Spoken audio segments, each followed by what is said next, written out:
really not that complicated. But when it comes to the wrist and the hand, I'd encourage you don't just stay up in the forearm area. Okay? Follow them all the way down. Okay? All the way down to the wrist. Bring them into radial deviation. Bring them into ulnar deviation. Okay? Follow those tendons all the way down into the wrist. Okay? If they have some carpal instability or some carpal jamming, and those tendons that surround the carpals are inflamed, working the tendons all the way down into the wrist are going to be beneficial. Okay? Putting it into ulnar and radial deviation, it's not getting used to being in this position.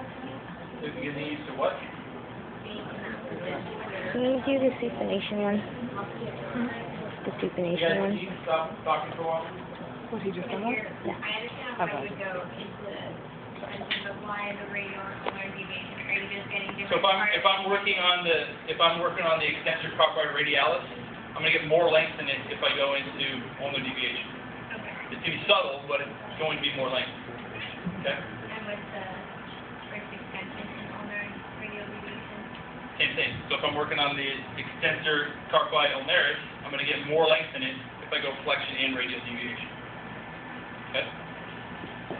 Okay, and then across the flexor aponeurosis, so for carpal tunnel syndrome, they might feel relief if you essentially are trying to stretch So what's across the shortened? aponeurosis here.